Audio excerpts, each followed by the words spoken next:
सुतं देवं कंसचाणूरमर्दनं देवकी परमानन्दं कृष्णं वन्दे जगद्गुरुं कृष्णं वन्दे जगद्गुरुम्.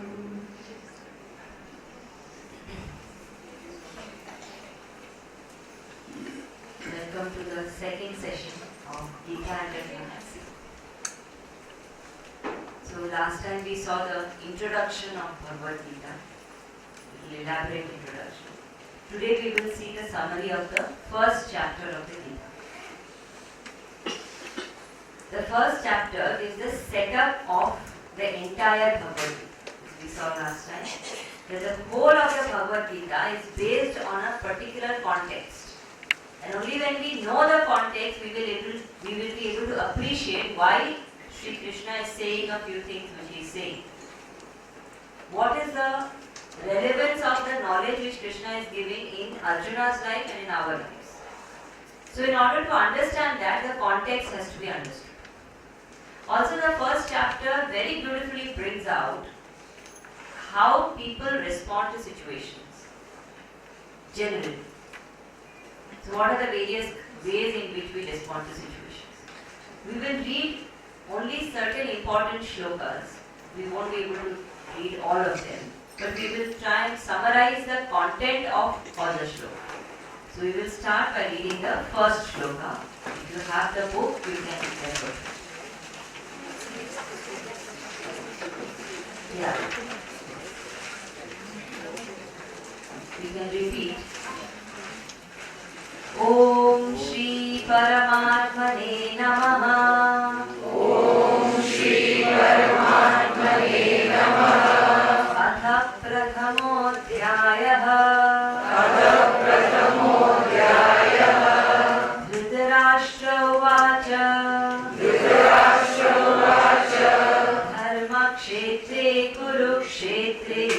Dharma Kshetre Kurukshetre. Samavetaayuyutsavah. Samavetaayuyutsavah. Mamakah Pandavaschaiva. Mamakah Pandavaschaiva. Kimakurvata Sanjaya. Kimakurvata Sanjaya. So Gita begins with a question by Dhritarashtra. This is the only thing that Dhritarashtra speaks in the whole of the Bhagavad Gita. Before this question, the war has started already. Gita is not a live reporting, very important. The Mahabharata war started.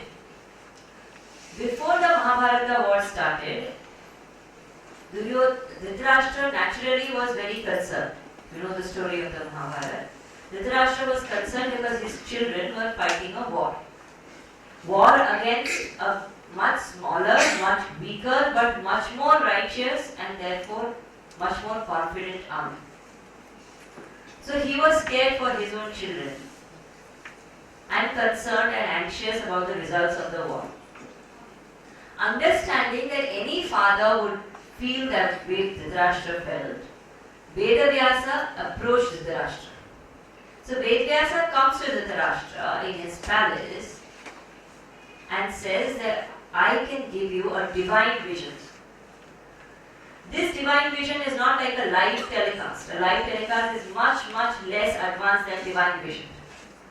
This divine vision is not only a vision with which Dhritarashtra could have seen what is happening in the war, but he could have actually known what is happening in the minds of each warrior live.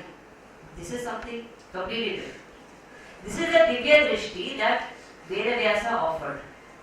Dhritarashtra says, I don't want it. I wouldn't want to have that divine vision. Hearing this, Vedavyasa then says, I will give this divine vision then, if you like, to Sanjaya. And Sanjaya readily accepts it. Therefore, Sanjaya gets the divine vision. Having got the divine vision also, it is not like Sanjaya gets the divine vision, he knows what is happening and he starts talking what is happening. Because he can't talk. Sanjaya is this charioteer, companion, secretary, servant, of Dhritarashtra. So like a man Friday basically. Being a servant, he cannot start talking on his own unless the master asks. So he is seeing what is happening in the war, but he is not able to speak up because Dhritarashtra is not even asking, he is not bothered. 10 days pass. On the 10th day of the war, Bhishma is assaulted. When Bhishma falls from his chariot and the news reaches the palace, now Dhritarashtra is very concerned because he knows somewhere in the depth of his heart that if there is any way that the Kaurava army could win this war, it would be only through the strength and protection of Bhishma. Now when Bhishma, who was a very pillar of strength in that entire army, has got assaulted, Dhritarashtra is concerned. So out of his anxiety, he asked this question on the 10th day of the war, asking what happened when my children and Pandu's children gathered on the battlefield of Kurukshetra. Now here, this is a story, there's a very beautiful symbolic meaning of this. Once we understand this, we will understand why Dhritarashtra is the way he is. So Dhritarashtra is a blind king. He is married to Gandhari. Dhritarashtra represents our mind. Mind which is blind in attachments. Mind which is blind with desires. Mind which is blind with its own opinions, its own selfishness, its own ego. A blind mind. Married to Gandhari. Gandhari represents an intellect, a pure intellect. Intellect can think. Intellect can reflect if it wants to. Gandhari willingly blindfolds herself. Sometimes we do that.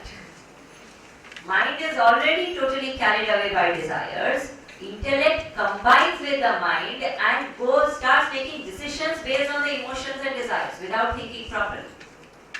That is the reason we have to be very alert. The intellect must be the decision maker.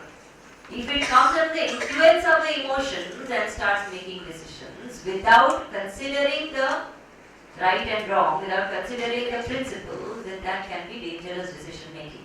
That's why Gurudev used to say something so beautiful. It is one of my favorite quotes of Gurudev. He used to say, don't let the sun of your head be covered by the clouds of your heart. Very powerful statement. Don't let the sun of your head be covered by the clouds of your heart. Now what has happened is when Dhritarashtra and Gandhari combine, when a blind mind and a blinded intellect combine, what will happen? Hundreds and hundreds of negativities will be born. Therefore, Duryodhana, Durshasana, Dur means wrong, negative. So all the negativities are gone. Now when such a person is there, like Duryodhana, like Dhritarashtra, Dhritarashtra as a personality is extremely attached, extremely insistent. He does not let go. He lives in the past. Something wrong has happened to him when he was young. When he wanted to become the king, Pandu was made the king. He holds on to it all his life. And every action of him is born out of that remorse. So he lives in the past. And because he lives in the past, because he is not able to let go and accept life situations, he gets attached to Duryodhana, his son. Once attached to the son, he forgets what his duties as a king are. If Dhritarashtra had done his duties as a king, the entire Mahabharata war would not have happened. Right from Draupadi's disrobing, to the injustice done to the Pandavas, to even the decision of the war, to the insult of Krishna in the court, everything could have been prevented if the king said, just stop doing all of this. Duryodhana was not the king. Dhritarashtra was the king. King did do his duties. This is what happens when we get attached. This is the reason why it is said, don't be attached. That is why attachment is condemned. Because the moment I get attached, I fail to perform my duties perfectly. Because I can't think clearly. Now here, the moment something like this is said, most of the people sitting in the audience say, this is the very reason I don't like coming to spiritual talks. Because no matter what they tell in the title, ultimately, Ghuma Phira ke, they will talk about our attachments. They don't understand that we like to be attached. Because we say this because we don't understand what we mean by attachment. First, attachment is not equal to love. Attachment is not equal to relationships. First myth broken. If we think attachment is equal to love, then definitely don't stop being attached. Because love is the very essence of life. Without love, life can't go on. But attachment and love are two completely different things. What is the difference between attachment and love? First and foremost, in love, there is 100% selflessness. The moment I love somebody for any which selfish reasons, that is not love, that is attachment. And the moment there is attachment, there is pain. I will explain this to you. Try and recall any time in your life when you were upset, when you were crying, when you were in tension. Think about it. What was the cause? Wasn't it attachment? Your own experience proves attachment leads to pain. Why attachment leads to pain? Because I don't love a person, a thing, a situation, a job, an assignment, whatever it is. I don't love it because I love it. I love it because I love loving it. They're two different things. I don't love it because I love it. I love it because I love loving it. And that is why when it changes and I no longer feel like I love loving it, but the relationship is continuing, it causes frustration. That is why even the child who I love so much, when he starts giving me pain, I don't like that child so much. Why? Because I didn't love the child for loving him, I loved him because loving him made me happy. So I don't love him for his sake, I don't love him for love's sake, I love him for my sake. The moment I love someone, something, because it gives me happiness, the moment I make it my source of happiness, that is called attachment. So Gurudev used to define attachment very beautifully. He used to say, what is attachment? I plus something is equal to happiness. This is attachment. So I plus my family happy is equal to happiness. Attachment. I plus the latest iPhone is equal to attachment. I plus my bigger bungalow is equal to happiness. I plus the name and fame I have is equal to happiness. Attachment. Now if you minus all of this from the equation, just cancel them off. What do you get? I is equal to happiness. This is love. So I don't love people because they make me happy or loving them makes me happy. I love them because I am happy. You understand? When I love people because I am happiness, there is no problem in that love. That love is the very beauty of life. But when I love people because they will give me happiness, nobody can give us permanent happiness. Not because they are bad, but because people change. That's the nature of life. And therefore I get frustrated. Now this arrangement where somebody or something becomes my source of happiness, that is called attachment. Now once I understand that this is attachment, then we know what happened to Dhritarashtra. He got attached. He made Duryodhana the source of fulfilling his unfulfilled desires. He never became the king, he wanted Duryodhana to become the king. If he genuinely loved Duryodhana for Duryodhana's sake, he would have given him the right samskar. He would have made sure he lived a righteous life, because if you don't follow righteousness, destruction is guaranteed at some point or the other. So he didn't love Duryodhana for Duryodhana's sake, he loved Duryodhana for his sake. Therefore his thinking got clouded, therefore he didn't perform his duties. Now when such an individual is there, Vedavyasa came to him. Vedavyasa represents the Guru.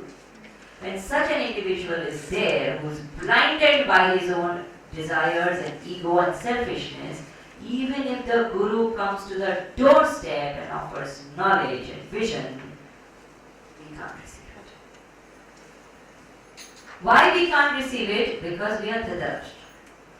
What is Dhritarashtra? Dhritam Rashtram iti Dhritarashtra. Meaning, he who holds on to that which does not belong to him is Dhritarashtra. Nothing in his life belongs to him. Kingdom will belong to him. Do our children really belong to us? Does our power really belong to us? It's all given. It will be taken any time. That which does not belong to me, when I hold on to it, I'm Dhritarashtra. That is called attachment. When I hold on to the wrong things, that which do not belong to us, then I start becoming blind. When I become blind, I am not able to receive the knowledge even if it comes to my doorstep. So first and foremost, first learning of the first chapter of Gita is, do not be Dhritarashtra. Now what are we holding on to? When we listen to the knowledge sitting in the class, very often we hold on to our opinions. We hold on to our past understandings. We hold on to what we think is right. So Guruji very beautifully says, when I say Guruji, I mean Swami Tejomananji, he says there are three kinds of listeners. First type are called Shrota, those who listen to what you are saying. Second type are called Sota, who sleep when you are talking. And third type are called Sarota. Sarota is that which the nut cutter, nut breaker, which they use when they make pan to cut the beetles. So they say there are some people who sit in a satsang and cut. This is not practical. Nonsense. Why is it again and again she is repeating? No point. What is the next one? This I already know, I have heard it before. You are cutting. And when that is going on in the mind, I am being Dhritarashtra. I must. Now, whom does the knowledge finally go to? Whom does Vyasa give the vision to? He gives it to Sanjaya. Who is Sanjaya? Samyak Jaya iti Sanjaya. He who is absolutely victorious is Sanjaya. Victorious on what? He who has gained victory on the ego. He who has gained victory on his own negativities. He who has gained victory on his selfishness. Person who has gained victory thus is called Sanjaya. And such a person easily receives the right vision from the Guru. So the Guru may be at the doorstep, but I have to decide, am I being Sanjaya or am I being Dhritarashtra?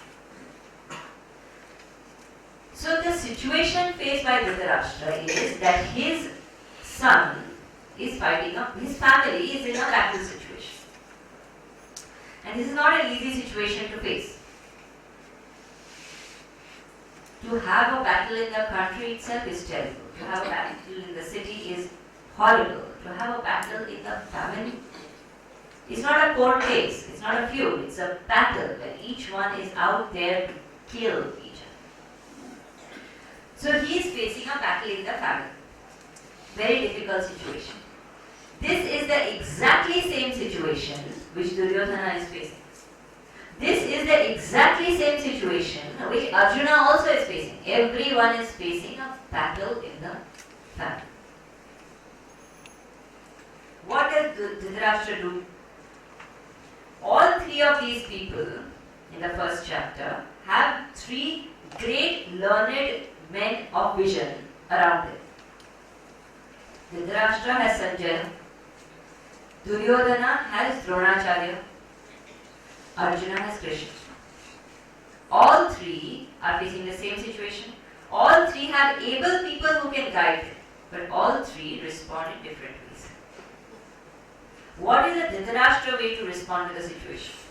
First, do not even do anything. He didn't do anything for 10 days. Can you imagine the passiveness, the tamas in that man? Your family is at war, wouldn't you ask on the very first day what is happening? But he didn't ask. Second, no courage to face. Dhritarashtra, why did he refuse the vision? Deep within himself, he knew that the entire war is happening because of him. And when you do something like this, you can't face the circumstances.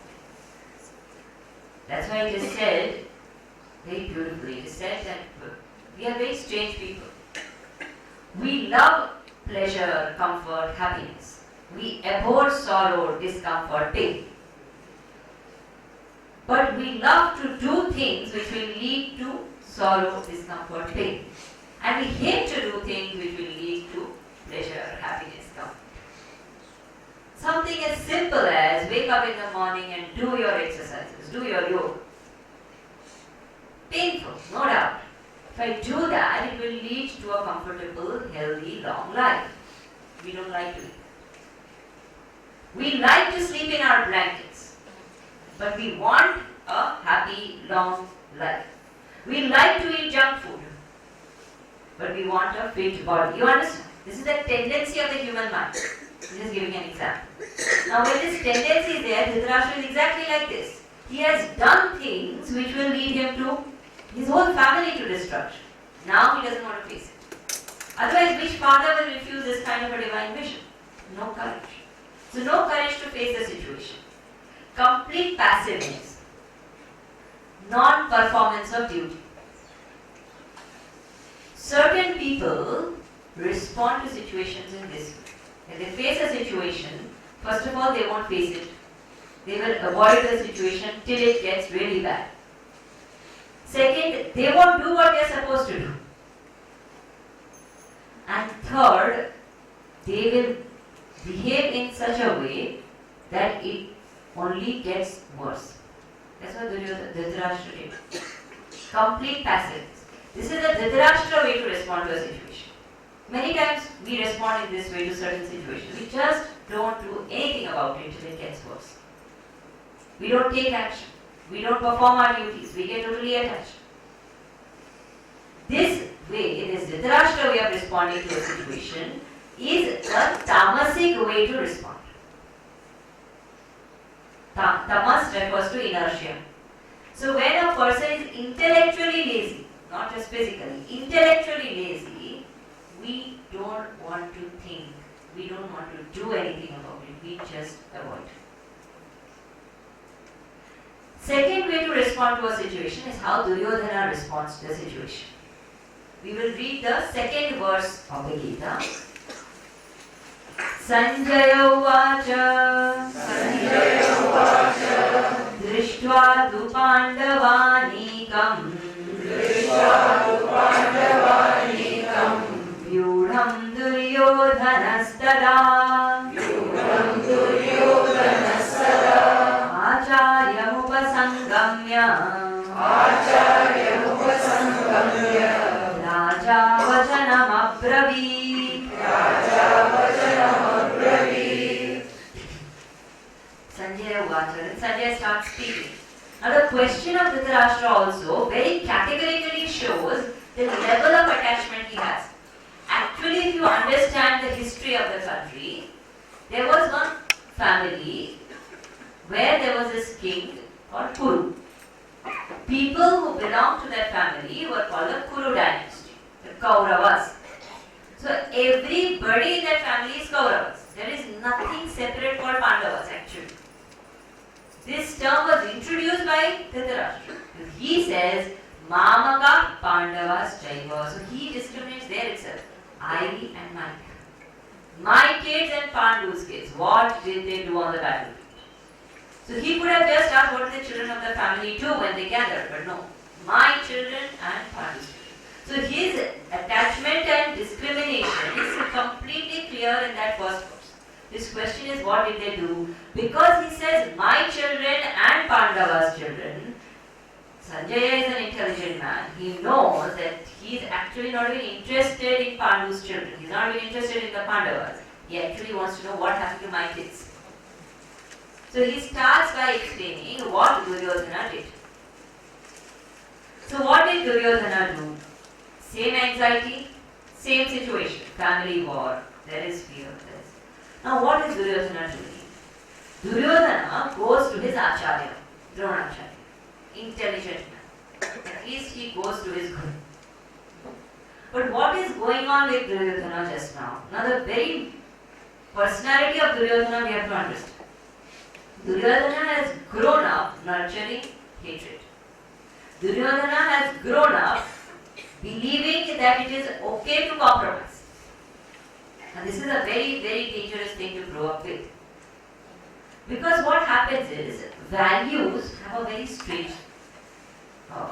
effect on the personality. We often underestimate the power of values. So somebody starts saying value or value education or value-based business or something, people start saying, these things are not practical today. Doesn't matter. Nowadays, what importance values have? Talk something else. Because we don't understand what impact values have on our life, on our personality. Forget the world. Maybe nobody in the world follows values. But what it does to us, I'll give you a very simple example. The day I tell a lie, it can be something very small. Maybe I did go to work and I said I am sick. I was not well. Every time for the next 1 week, when I see my boss, I start worrying. Hope he doesn't come to know that I was in Lonavala that day. Hope nobody mentions to me. Hope he doesn't ask me what happened. Because I don't have an explanation. I just said I'm not well. You see the amount of anxiety one lie can bring about. It is not the conscience break or the fear. Okay, you may not have the conscience break. The lying now has become very normal. But anxiety, fear, insecurity, immediate, one lie. When I systematically compromise on values over a period of time, slowly, can you imagine the amount of rooting that insecurity, anxiety, fear can have inside me? Can such a person be truly fearless and strong? Not possible. Because he can't be truly fearless and strong, because he has compromised systematically, there is a very organized weakening in the personality that happens. Inner strength becomes zero. On the other hand, a person who follows values, no matter what the values are, will slowly gain a different kind of inner strength because there is nothing to fear. I live by that. Classic example of that. I mean, of course, put aside all the political mistakes that he made, but Gandhiji, when he went to the Round Table Conference, it was planned to actually suppress the work that he was doing. It was not meant to be a conference to respect him or to honor him. But the moment he entered that conference, wearing a loincloth, not even dressed in the suits and boots, every Englishman there stood up in his honor. And there it is written, one of the generals has written, that when that man entered, there was a certain power in his eyes. He couldn't help respect him. But what was that power? The power of adhering to values. And we all have met, known, been such people. We know that there are certain people in the society, when they live uncompromisingly the values, there is a certain strength they gain. So exactly the opposite should happen when we don't follow values. Now what Duryodhana has done is he has systematically compromised. Now when you systematically compromise one after another, this compromise, the mechanism of compromise is a little strange. When we start cultivating values, it's very difficult to rise. But when we start compromising, it's very easy to fall. Simple example. Let us say, every day you decide, I will wake up at 6 o'clock. the alarm rings at 6. Every day you wake up. One day you say, it's okay, I am very tired, let it be, I will snooze and wake up at 6:15. Do it one day. After that, every day you will start waking up at 6:15. Slowly you will say, 6:15 is a very odd time to wake. Make it 6:30.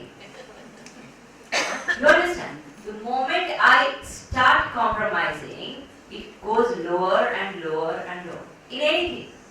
Supposing I say that if there is a talk at 6:30, it's okay if I reach at 6:35. If I make it comfortable to reach at 6:35, the next thing that will happen is 6:40. Then slowly I will say, 15 minutes late doesn't matter. 10-15 minutes to Bombay mein everybody reaches. It's okay. There's anything that I compromise once will start happening. Those who remember their college days and those who are in college now will understand this phenomenon when you think of the days you bunked classes. When we joined college, we are very serious. Because everybody tells us, don't bunk. Then one fine day, the first movie you go out with friends, एक class bunk करने के लिए. Then the next one, then the next one, then the next one. Very soon you become a serial bunker. Then the next time you're seen in class, the teacher doesn't recognize you. He doesn't even know you are there in that class. Right? So the moment we compromise on the value a little, it goes lower and lower and lower and lower. It just weakens us. Example given is like a rubber ball. So when there's a ball and you drop it down the staircase, first 2-3 steps it will jump slowly. Then it gains a certain momentum and you won't even realize it will jump 3 steps at a time, down, down, down, down, it will roll over. That's exactly how compromise happens. That is how Duryodhana has lived all his life. And the moment something like this happens, there is a weakening. Actually, Duryodhana is a very strong man, extremely strong. He is more powerful than Bhima. In fact, the very name Duryodhana means he who is invincible in war. He cannot be defeated. He is so strong and powerful. But he has compromised. Because he has compromised, he does not have inner strength. Now there is fear, now there is anxiety, now there is lack of confidence. Because of all this, he goes to the Guru. Now when you go to the Guru, one does not go there to harp about oneself. One does not go there to assert oneself. One goes to a Guru in humility, seeking knowledge and strength. He went there to get strength, but the arrogance and the superiority complex of Duryodhana is such that he goes there and he starts ordering the Guru. So he said, Raja Vajanam Apravit. He starts speaking like a king. When we go to a Guru, we are neither king nor anybody. We are just a disciple. That humility has to be. Now when he didn't go like that, he went like a king. The Guru can't guide. Flow of knowledge can't happen. So Dronacharya didn't say anything. He just kept quiet. Duryodhana started blabbering. And various things he says which show how insecure and how scared he was. First and foremost, he says, look, O king, O Guru, O Dronacharya, see how great and massive the Pandava army is.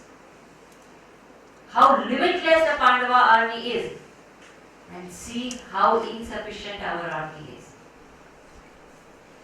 Now understand, Pandava army had a 7 Akshavini Sena. Kaurava army had 11 Akshavini Sena. Much vaster than what Pandava army was. There was no way that Duryodhana could have even seen a greater army. But why does he feel this is greater? Because he is scared. There are 3 kinds of things. There are 3 kinds of situations we face in life. Gurudev always used to say, there are no problems in life, there are only situations. So there are three kinds of situation. One is called situation, one is called problem, and one is called crisis. What is situation? Situation is, you take a friend out for lunch.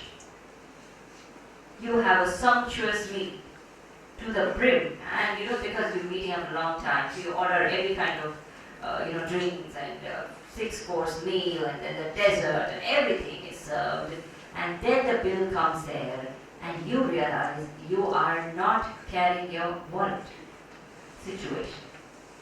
But fortunately you remember you have your credit card with you. You immediately take the card out, swipe the card, pay. Oh, situation sorted. When does the situation become a problem?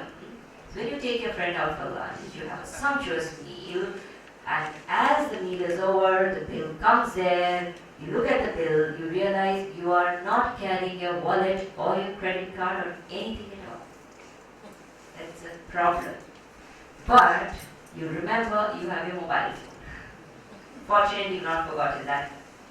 So you call somebody, you wait there, they get the money, you pay the money, home. Problem solved. Crisis is when you are there for the lunch, the bill comes, and you realize that you don't have a phone, you don't have a wallet, and the restaurant people are not willing to listen to any explanation. They want the money. And the friend hasn't carried money thinking you're giving him a treat. Now this is crisis. Why did the situation become crisis? Because I am not equipped to handle this situation. As long as I am equipped, the situation remains a situation and maximum becomes a problem which can be solved. But when I am not equipped, it becomes a crisis. So when we face a situation, when we are not internally equipped to face that situation, it looks like a problem. Duryodhana faces a situation that is a 7 Akshauhini Sena standing in front of him. He is not equipped to fight that war. He feels it's a crisis. It's a massive army. We are not equipped. There was once, Gurudev was sitting somewhere in somebody's house, and he just looked at somebody and said, "Can you get me a glass of water?" And she said, "No problem, Swamiji, I will get it immediately." He looked at her. He said, "When did bringing water anyway become a problem? It was never meant to be a problem. It's an ordinary situation. You just have to bring water." You see, that's how our mind responds. Everything becomes big because we are not many times equipped. So Duryodhana here starts feeling that their army is bigger. Now this again shows the poor leadership of Duryodhana. Because he has compromised on his values, he is weak. Now imagine a leader of an army, ready to fight the war. Everybody is gathered there, and in front of your soldiers, you tell their army is so much faster, my army is weak. Can you imagine the demotivation that happens to the army? Will the soldiers ever feel like fighting the poor leader? So how does Duryodhana respond? He does not seek knowledge. He operates out of ego and arrogance. He goes to the Guru and does not surrender. He starts seeing the situation as a problem. He demotivates himself, demotivates others. This is the Duryodhana way to respond to a situation. Many of us respond like this. When we face a situation, we fret and fume over it. Not that we seek guidance or start seeking solutions. We just fret and fume. It could be anything. I've seen people, something as simple as you're traveling. And you're traveling and there is no AC. You're in an AC train and the AC is not working. There are two things you can do. Either do something to get the AC repaired or just be there. But the whole of the journey will complain. Oh my God, it's so hot, I can't tolerate. What is it going to do? Is it going to get the AC on? It's not going to do anything. We like to go. We like to say. If you are going on the road, there is traffic. There is traffic. You have to sit there as long as you have to sit there. There is traffic. If I don't have anybody in the car to speak to, I will call somebody and say, oh God, nowadays, Bombay has become so difficult to travel. I'm stuck in this traffic for the last 20 minutes. We like to complain. We are addicted to talking problems. Why we are addicted to talking problems?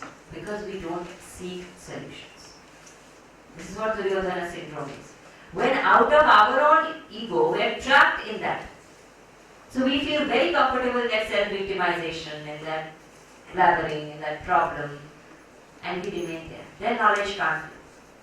This is the Rajasic way to handle the situation. Aggressive, but reaching nowhere. Now we see the Arjuna way of facing the situation. How does Arjuna respond to the situation? Not that he is any much better, but he has certain differences. When Arjuna faces the situation, Arjuna enters the battlefield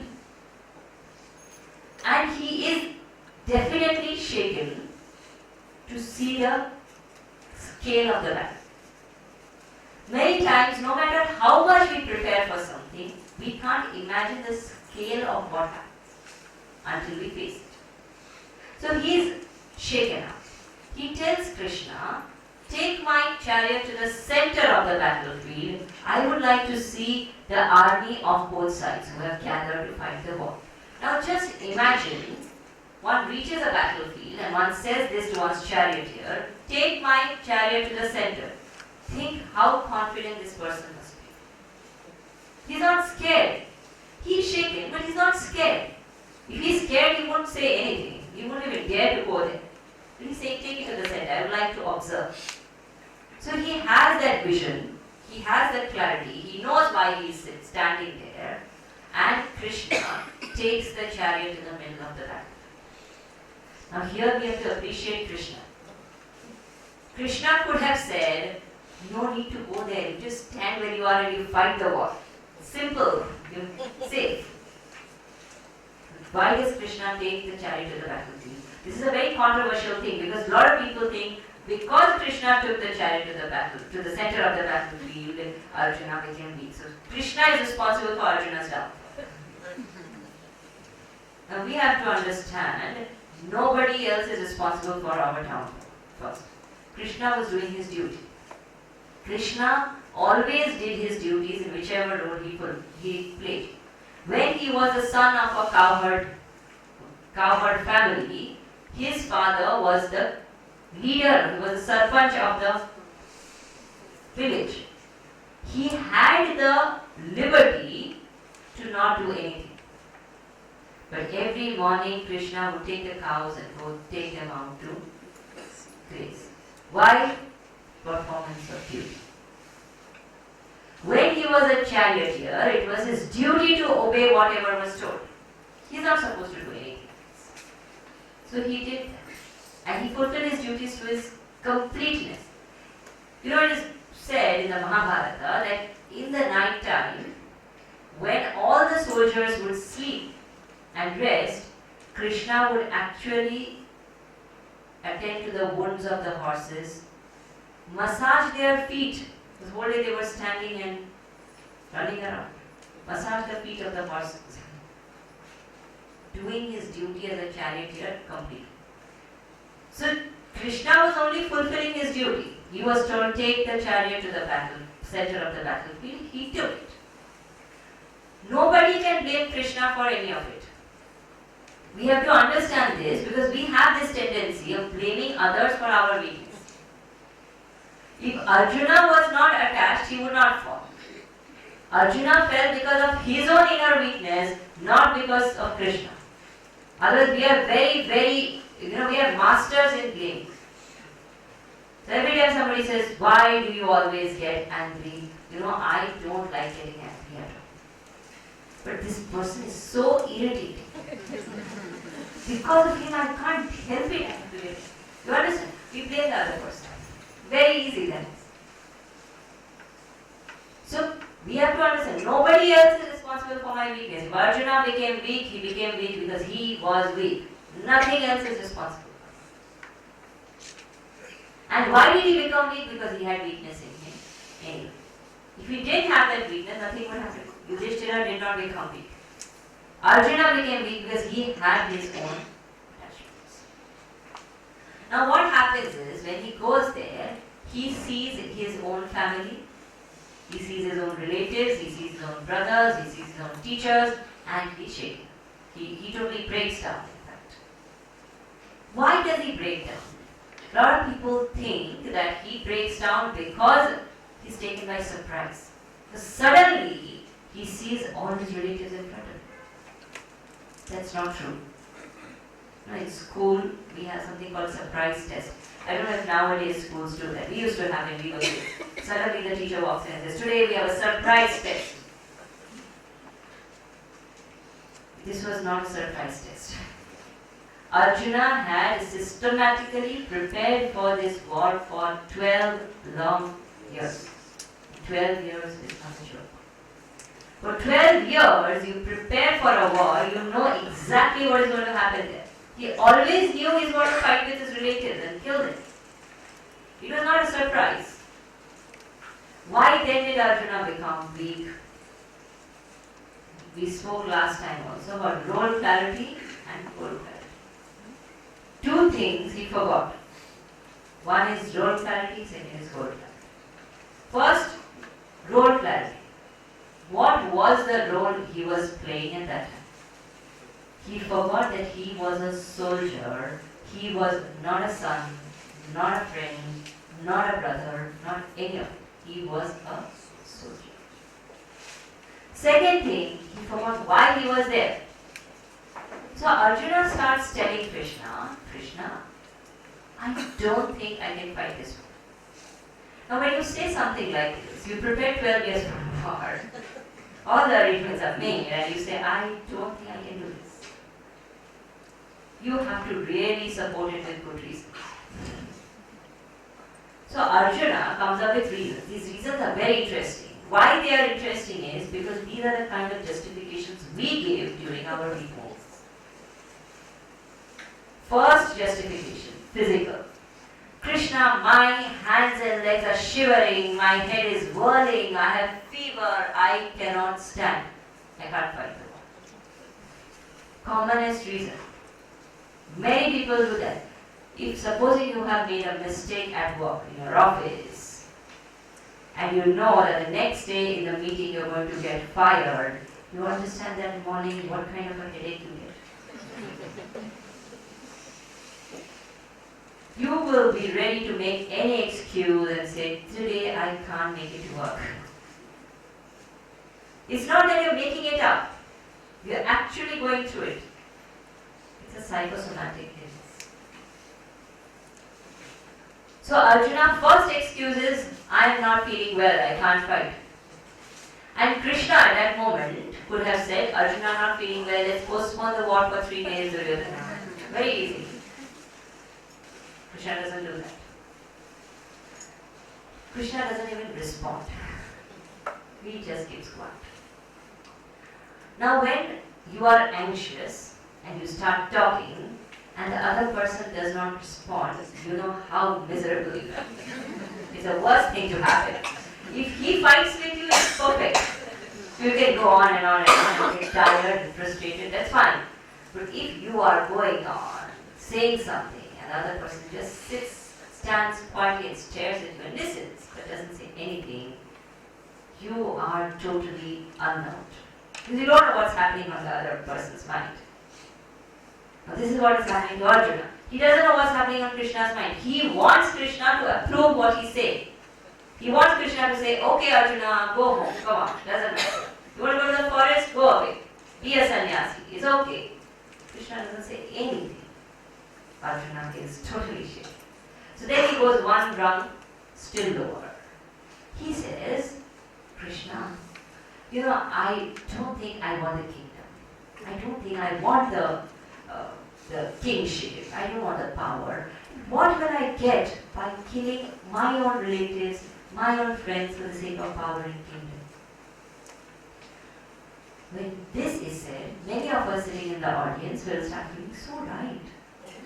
Actually, why should you kill your relatives for the sake of kingdom? What we don't understand is that the war was never meant for kingdom. If kingdom was the purpose, then definitely the war should not be fought. Kingdom was never the purpose. Purpose was establishment of dharma. Purpose was to ensure that the tyrannous rule of Duryodhana ends. Where did kingdom come in between? It is like saying, supposing somebody says, there's a company which is there and people are working in that company and the contract is being pursued. And one of the employees says, let's not work on this contract. It's okay, I don't want my salary. But the contract is not being pursued for your salary. The contract is being pursued for the profit of the company. You will get your salary in the process, no doubt. But that is not the purpose of pursuing a particular job. So Arjuna would get the kingdom, but the kingdom was never the purpose. So there is no question of you sacrificing the kingdom for the sake of protecting these people. So when Arjuna gives this argument, again Krishna keeps quiet. Krishna is intelligent. We should learn from him. When people speak unreasonably, learn to keep quiet. Guruji always says, never argue with a stupid man. You will not win and he will pull you down to his levels. So when Arjuna is speaking this kind of thing, Krishna says nothing.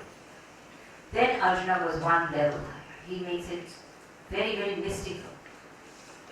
He says, Krishna, I can't fight the war because, I'm seeing all kinds of bad omens.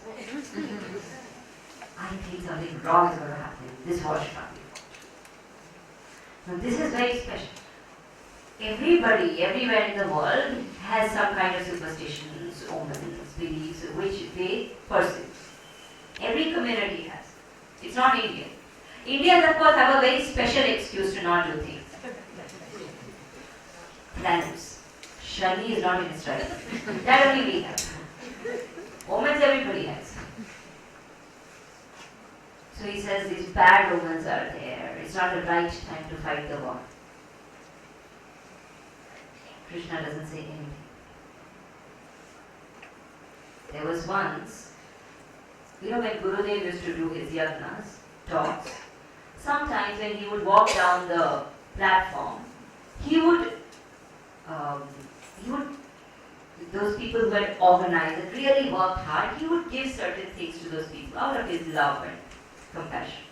Sometimes he'd give his own pen to that person. So it becomes a lifetime memory. I have Gurudev's pen. Sometimes he would take out his watch and give, or something like that. Once, when he was walking down the platform, he gave his watch to one of the people who had organized the whole thing. And the person immediately, you love to get Gurudev's watch, so he immediately put the watch on his wrist and wore it. Gurudev held his hand, took the watch back and put it on his right hand. Generally you wear a watch on your left hand. This man didn't understand. He said, how can I wear my watch on the right hand? Why should I wear it on the right hand? Gurudev said, so that whenever you look at your time, this is the right time to do the right thing. Gurudev always wore his watch on the right hand. Meaning that omens, time, etc. may affect to a certain extent, but nothing is more powerful than the mind. If I decide that I am going to do something now is the right time to do it. So Arjuna's argument was very flat. Krishna did respond. Now, Arjuna makes it mystical. Arjuna makes it social. He makes it a national issue. So sometimes we do these kind of things. So he says, Krishna, if this war is fought, there are a lot of men who will die. Now if the men die, the male population in the country will become lesser. If the male population becomes lesser, the women, there will be polygamy. So one man will have to marry 2-3 women. When that kind of a thing happens, because it is happening out of helplessness, there won't be sufficient discrimination in fixing up marriages. Temperamental match won't happen. There will be admixture of temperaments. Now what do we mean by temperaments? We will see this more in the fourth chapter. The entire human race traditionally was divided into four temperaments: Brahmana, Kshatriya, Vaishya and Shudra. These became very ugly and the caste system became really exploited, so we discarded it, no doubt. But we have to understand that this whole system was never based on birth. It was not that a Brahmana's son is a Brahmana, or because I'm born in a Brahmin family, I'm a Brahmin. It was not meant to be like that. It was a temperamental distribution, which anyway we do today. So, you go to counselor, and the counselor tells you, you are an orange personality. That's how they say, you're an apple personality, a banana personality, something, or you're a leader personality, you're a worker personality. So personality types are always categorized. The categorization happens everywhere, wherever you go. If there is a class, there is always a front bencher, back bencher, blacklister, the bright one, the playful one. In an office, there are those productive people, the non-productive, the time pass, always, everywhere. Anywhere you go, there are these categories of people, different categories. So temperamentally, there are these different categories of people. Brahmana, Kshatriya, Shudra and Vaishya. Brahmana means those people who are more intellectually oriented, irrespective of their birth, their family, etc. Intellectually oriented is a Brahmana. Kshatriya is a person who is a leadership personality. Vaishya is a person who is commercially smart, good businessman. And Shudra is a person who is an executor. And everywhere we have these people. Supposing you plan a family picnic, there will be one person who will make the entire plan and tell you what to do, what not to do, and how to pass time in the picnic and everything.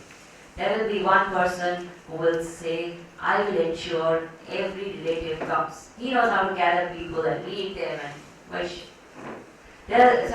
Kshatriya. There will be a third type who will say, I will get you the best deal in the resort. 2 days, 3 nights, 1 night free. That's Vaishya, commercially smart. And there will be another person who will say, I don't know all this, you just tell me what time you want the food, I will serve. Yes. So everywhere there are these four categories of people. We may not call them Brahmana, Kshatriya, Vaishya, Shudra now because it has attained a different meaning altogether over the period of time. But the categories are there. Now when a marriage happens, if there is an intellectual person and he marries another intellectual person, then an intellectual person is born. If there is a leader and marries another leader, a leader is born. When there is admixture of caste, it's not that there is something wrong, but sometimes wrong things can happen. Example, if there is a combination of Kshatriya, a leader, and Vaishya, commercial person, you get corrupt netas. You understand? If there is a combination of a Brahmana and a Kshatriya, Kshatriya is a leader, he wants to control. Brahmana is an intellectual person, he becomes a researcher, a teacher. So when you have a Kshatriya and a Brahmana together, then you have a violent teacher. So when this combination happens, it's not always wrong, but there is more possibility of things going wrong. Safe is that when the similar temperaments come together. It is not that there has never been an example of admixture. Vyasa himself is an example of an admixture. His mother was a fisherwoman, his father was a rishi. Brahmana and Shudra came together. That was allowed. It's not that it's something wrong or it's something sinful. But ideally in a society, if the right temperaments come together, the right kind of people will be born. That was the concept. So Arjuna says, if this kind of rampant marriages happen because there is no male population is less, then there will be weird personalities born. Now if that happens, in that situation, there will be cultural degeneration. Why? Because according to personality, there are different cultures and traditions that are followed. Not everybody has to do everything. So supposing people are intellectuals, so there are certain things that intellectuals are prescribed. So if it is said Brahmanas should spend more time in studying the scriptures and doing puja, because they are that types, they can do that. Now when it is said that a Vaishya should do, more pothi puja and all that, and dana and all that. Why? Because he has the money, he's commercially smart. If he does dana, that's beneficial to the society. It's just that the rituals have to suit the temperament. And there will be traditions. Now if there is a mixture, which tradition will get passed to the child? There will be confusion. So when there is confusion, the important traditions may get left out. Because sometimes we say, it happens when people of two religion marry sometimes. Some people are very intelligent and they know how to handle it, so they do it in a balanced way. They teach the child both the religions and they say, okay, you choose what you want to do. At other times they say, we will not teach any religion to the child. Because there's two different religions. Now what happens is, when both cultures are lost, important traditions get missed out. So he says important traditions like Shraddha, etc., which have to be done irrespective of which temperament you are, those get missed out. And so the entire culture will collapse. And I will be responsible for this collapse. Therefore Krishna, I should not fight the war. You see? As if he is so concerned about the cultural degeneration and the national disintegration, and therefore he is saying, I will not fight the war. Krishna still does not say anything. Now the question is, why is Krishna keeping quiet? If Krishna says one word, come on Arjuna, you can do it, get it. 18 chapters not needed. He just has to say that much. Krishna doesn't utter a word. Why does Krishna keep quiet all this while in the entire first chapter? Very, very important lesson to learn. As long as I justify my mistakes, knowledge cannot flow. This is our biggest weakness. This is the greatest barrier in our transformation. We justify our limitations. Every time knowledge arises, we say, yes, ab to theek hai Swamiji, but if you were in my situation, you would know it is very difficult. There are people who have been in worst situations.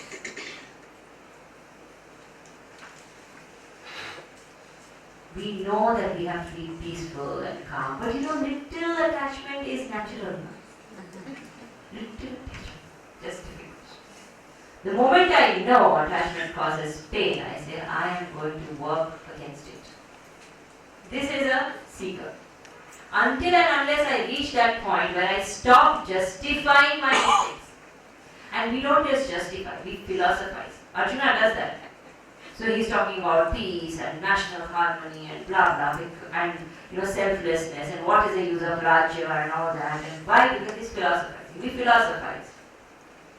So there's one person who does nothing in life, absolutely irresponsible, doesn't even work, doesn't burden on the family. And if somebody says, why don't you do some work? Why don't you go out, look for work, earn money, do something in life. Don't waste your life like this. He says, do you see birds working? Do you see the lion working? Don't they get their food? He who gives food to the bird and the lion will give food to me. You understand? I do something wrong and I philosophize it. I will never get out of it. We all do. The moment I philosophize my wrong, I will never grow. This is what Arjuna is doing. Because Arjuna is justifying and philosophizing his wrong thinking, Krishna is not saying it. First point. Second point is, knowledge flows only when we seek it. So far, Arjuna has not been once asked for knowledge. He is not asking guidance. This is again a very important practical lesson to learn. Don't give unwanted advice. We, especially we Indians, are expert at this. You see somebody sneezing in the train also, unknown stranger, you tell him, haldi wala dudh. Hey, Rama, is he asking you? We just love giving advice, unwanted. And that continues all our life. So unwanted advice only. Krishna never spoke. Arjuna is his best friend. Arjuna is breaking down, but Krishna keeps quiet. Because he knows Arjuna is not asking for knowledge. Why is this so important? It's because until and unless I want it, it will be of no use. It's very important. That is why we see, a lot of parents come to us and they say that, my child, usko maine kitna bola, yeh same thing I've been telling him all these years, he doesn't listen. But suddenly he went to your talk and there he got so inspired and he's following on that. Why? That time he didn't want it when you were saying, forcing it down his throat. When he wanted, he went to the top. It's simple. It's not like I have something new or exciting to tell. It's his hunger. The person has to be hungry for knowledge. Only when Arjuna asks, Krishna speaks. Till then, Krishna keeps quiet. So it is important that we as seekers ask questions that matter. We don't have an inquiring mind. That is the greatest challenge in life. Until and unless I make an inquiry, knowledge will not rise. So many people for millenniums and millenniums would have seen apples falling. Newton asked a question. Why does the apple fall? Knowledge arises. Moment question is asked, knowledge arises. It is important that we ask questions, then knowledge will arise. And we somehow kill our questioning completely. I always say this, when we are little children, we ask, tell me why. For everything. So there's a whole book series also, tell me why. So tell me why the sun arises, tell me why, we sneeze, and tell me why there's rain, and tell me. And what do parents say? A lot of parents come and tell us, ये बहुत परेशान करते हैं, शैतान है, क्या करते हैं? कितना सवाल करते हैं. So we start equating naughtiness or wrong behavior with asking questions. Asking questions is healthy. He has an inquisitive, inquiring, wondering mind. Good. We don't encourage questioning. We say, "Kyun papa samjha?" Or you will know when you grow up. Now you just go. Why we avoid? Because we don't want to make that effort to find the answer and give it. We don't want to work hard. So we just ignore. Slowly, the questioning in the child dies. He becomes a teenager. Then, instead of saying, tell me why, he says, why tell me? He starts believing he already knows everything that needs to be known. Then he becomes an adult and he is not at all equipped to face life situations. He has not questioned and therefore he has not found answers. And so he becomes a victim of circumstances and then he says, tell why me? And entire life passes.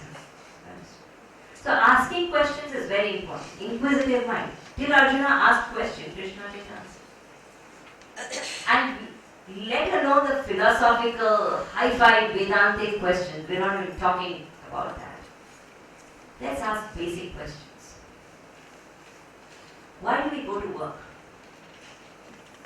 Why exactly do I want all the things that I want? We all want many things. Why? Why do we get married? It's very strange. We never ask this question before marriage. After marriage, we keep asking. Swamiji, I don't know why I got married. You should have thought before. We don't ask basic questions. Why do we touch the feet of elders? Why can't I show respect touching the head or the cheek or pulling the ear? What is so great about the feet? There is some reason. We don't ask. In our daily life, we do so many things. Why do we even go to school? When we in our daily life do not ask questions about things we do, our inquisitiveness ends. Slowly, the questioning in the mind ends.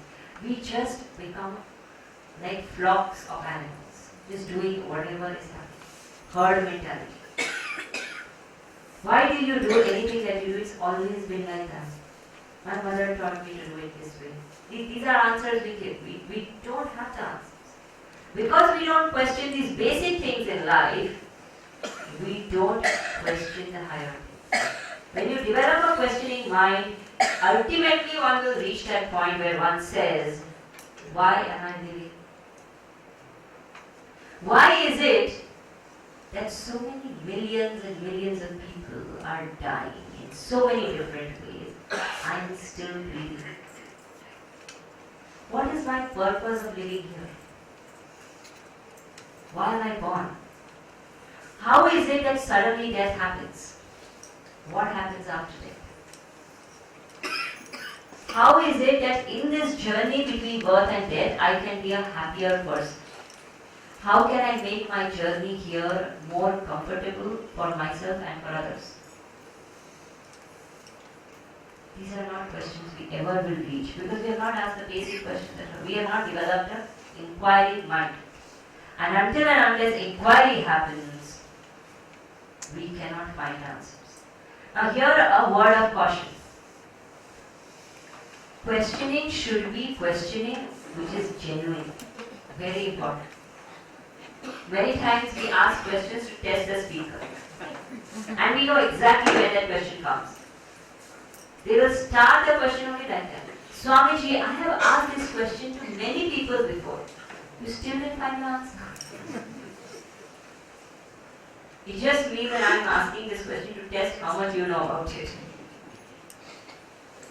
Other thing is that questioning should be my question. It should be a question which is bothering me.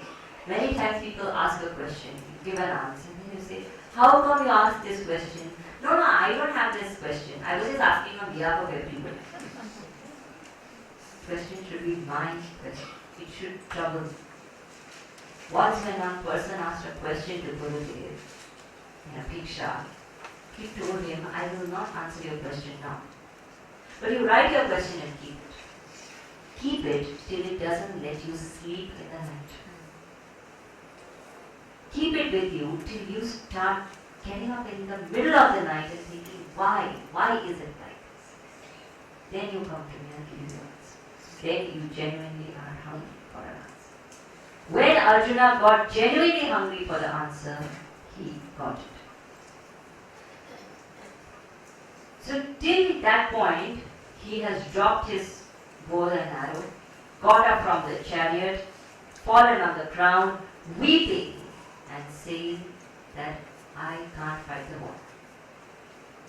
What is the difference between Arjuna, Duryodhana and Dhritarashtra? Same situation. Lot of difference. First and foremost, Arjuna, the word Arjuna means Rujutvat Arjuna. Rujutvat means Ruju means straight. Rujutvat means straightforwardness. Arjuna represents straightforwardness. Very, very straightforward person. Duryodhana also was scared. He was not straightforward. He went to his guru and there he showed off strength, overconfidence, which was not even there. Arjuna felt weak. He did not bother. He did not think that, oh God, all these 40 million people are watching me. How can I cry this now? He felt weak. He accepted openly. I am scared. I can't fight. Tell me. Very, very honest and straightforward. Greatest thing about Arjuna. Second aspect of Arjuna, this first chapter of the Gita is called Arjuna Vishada Yoga. Vishada means sorrow. Yoga means that which unites us with our own higher self. One wonders, how can sorrow unite us with ourselves? This is very, very important to understand because whether we know how to be happy or not, we all know we are sorrowful. Sometime or other. Sorrow is common. If sorrow can unite me with my higher self, nothing like it. Why did Arjuna's Vishada become yoga? First, when we cry alone. When we cry in front of people. When Arjuna cried, he cried in front of the Lord. Very important. When we make our sorrow a stepping stone to connect to the higher, then the sorrow does not remain a sorrow, it becomes a teacher in disguise. This is what happened to Arjuna. He made his pain a means of evolution. Therefore, Arjuna Vishada Yoga. Second aspect is, when Arjuna was in sorrow, he did not try to focus on anything else. He focused on his sorrow alone. Our difficulty is when we face a difficult situation, we don't focus on the situation. We focus on others. When we focus on the circumstances, who is watching, who is telling what, how are people behaving, what is the situation outside, we are not solving our problems. We are letting it rot. It will become worse. He attended to the problem immediately.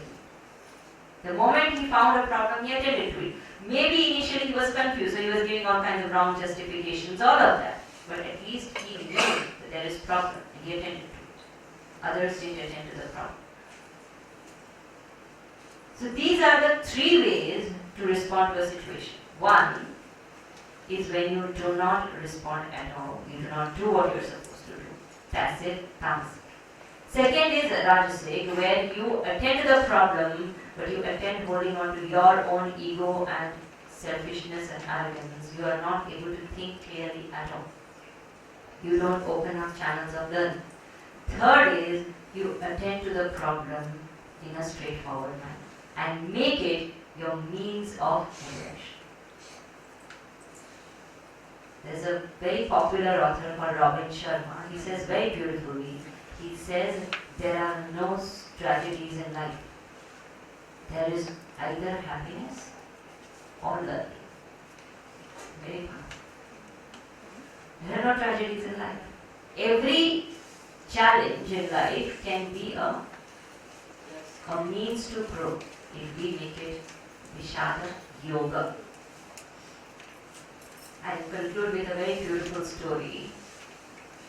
There was once a man who was on a ship. And the ship went to a shipwreck and the ship drowned. And this man fell into the sea. But he had some kind of stamina and he started swimming. In the sea you don't know, when you're in the middle of the sea you don't even know which direction you're swimming. He just kept swimming as long as he could swim. And then he became unconscious, and when he woke up, he found himself on an island. This island had nobody, uninhabited. He was stuck in this island. He doesn't know where he is, which part of the world, which direction. Nothing. He can't see anything far and wide. He says, never mind, this is the situation in my life, I'll live it.